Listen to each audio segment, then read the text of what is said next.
Let me ask you another question. So, did you see the PgMP and the PfMP as a valuable certification for you? Yes. Yeah. What would you tell any viewers who are considering additional certification? Because I find there's too few people out there that have it. What would you tell them to kind of motivate them? If you want to differentiate yourself in the marketplace, this is the way to go. I mean, the PMP for experienced project managers is nowadays an expectation, either the PMP or the equivalent from IPMA or Prince too. You're being kind. Hey, there are multiple flavors in the Yeah. world, and you know, yes, I'm the PMI Austria Chapter President, but I agree with you. There's a word but you don't have PMI tattooed on your forehead. You have a bleeding heart for PMI, but we acknowledge that the others do good work as well. True indeed. So the PMP is an expectation. Yeah. And if a project comes to me with a certain set of experience and does not have such a certification, I go like, why is Are you committed to your discipline? Yeah. And then they offer, why is it important? I've done a lot of projects. I say, fair point. And I know this when I started SAP work very early on. Yeah. There was a statement, there are good SAP consultants and there are certified SAP consultants. Because the thing was, say, basically, if you're a good consultant, you have so much work, you don't have time for certification. Well, to me, the purpose of certification is that you take a step back and ensure that you do not just have the practical experience, which you might have, but as well can under a basis of a theoretical framework. Yes. How to fit the things you're doing, and that might have just accidentally you found the right way to working, but that you understand this is one way of work, because otherwise you're a one-shot pony. And projects come in different sizes and different couleurs, and I think it's important to have a full overview, although the PMBOK doesn't claim to have the full overview, but a fairly comprehensive overview of what's possible. Yeah.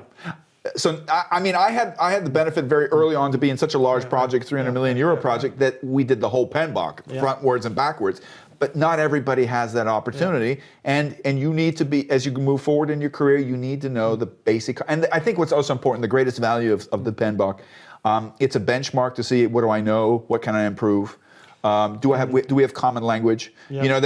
I once talked to a senior vice president from IBM who had PMP on her business card, and she was senior vice president. I said, I'm really impressed that you put your PMP in. It's just I love to do it. Just because when I interact with people in my organization or outside my organization, they get my business card, they know what language I speak. And if I see it on their business card, I can shortcut the conversation, because it just accelerates my possibility of vocabulary and communication. And it shows me you have at least some exposure. A rudimentary framework understanding of what we're talking about. And not like, let's talk about stakeholder management, and the other person goes like, what? Yeah. And it's kind of a signal beyond this theoretical framework and foundation that you seem to have. I mean, exceptions prove the rule, let's face it. As well, the fact that you've sitting down, went through the work of preparation for the certification, as well did the whole paperwork, learned for that one, tells me here's a person that had quite some level of focus to see this through. It's no guarantee that this is a good project manager. I want to be very clear, but these are indicators that make the probability that you are a project manager that knows his or her way around is significantly higher. So there's an increased probability. But let's face it as well, there are more than 1 million PMPs out there in the world. This is not something where you really set yourself apart from your cohort. Yeah. Well, although there's the population of the world is substantially larger, so 1 million, that sounds like a lot, but in the big picture of things, But if you're talking serious. So the reason why I did my PMP in 2007, and in 2014 I decided to go for the PgMP, because I was running programs, and for me it was a bit as well. I said, I need as well to. improve my foundation and knowledge here, because I do a lot of things, but I know there's some stuff out there that probably I don't know in that field. And I think you have to have that humility. Yeah, you can be a great expert, but I mean, what harm is it? And said, okay, well, let benchmark then. Yeah. It's actually let's compare ourselves to the gold standard and say and I think this is also part of the cognitive process. There's certain things when I come to the knowledge area in the PMBOK, and I kind of roll my eyes and go, I know this, and I know the next thing, right? Which is fine. Yep. Then volunteer for the next time they revise the PMBOK and stop whining, right? Yeah. But for me, the PMBOK opened up my eyes and gave me vocabulary for things. A classical example is the topic of configuration management, right? Most people don't know what configuration management is. Or you said you were involved in the stakeholder. I remember the term, that the first time I saw it, a salience model. Yeah. Right? So, I'd never heard of that before, and I mean, I understood it's a three-dimensional matrix, right? For those of you who are confused. But this is the value, and we're a community of practice, and I think part of our responsibility is to share our knowledge actively, and to be confident in what we know, but also be humble enough to say, listen, I don't know everything. I mean, quite honestly, I don't know if you've had this experience when you were consulting. I learn as much from the people I consult than, I mean. And you carry with you to the next one. Absolutely. So let me ask you another question.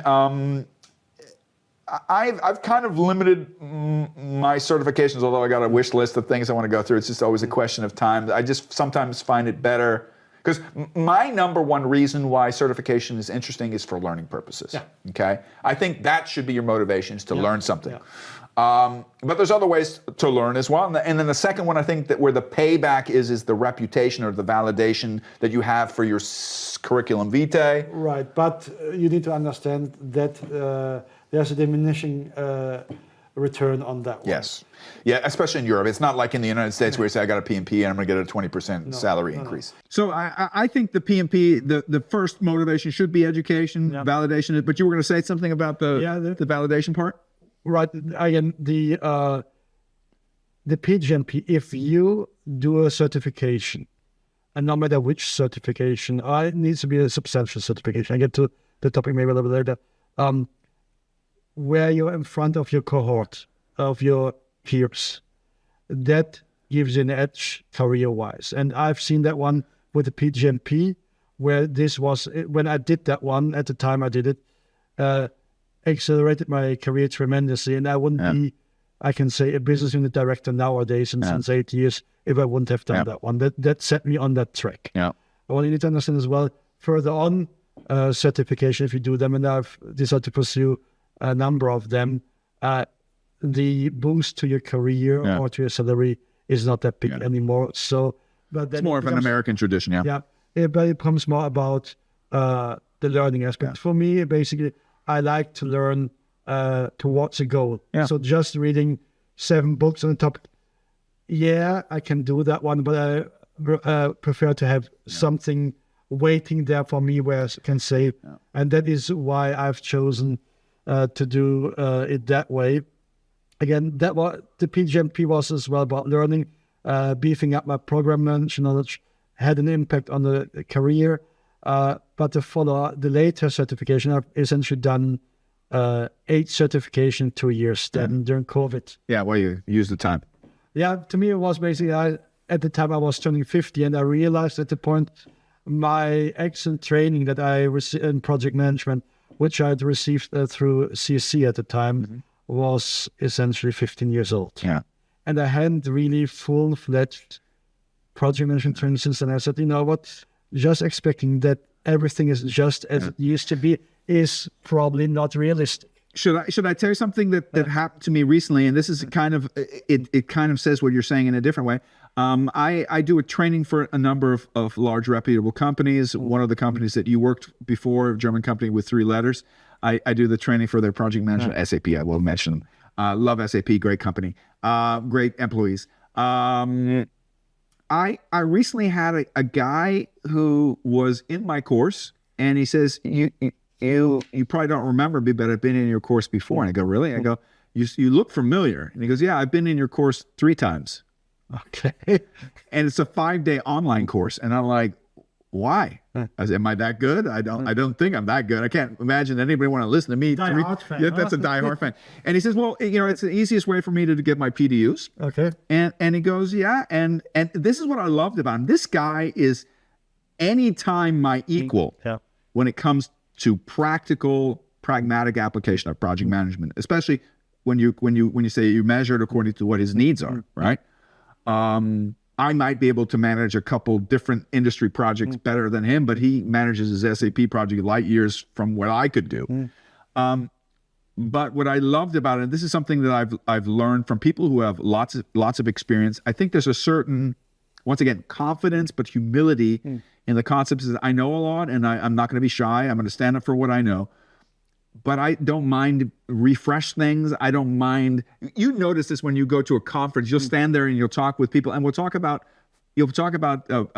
foundational concepts. And you might say, well, don't you get tired of it? The answer is no, because you can get new perspective.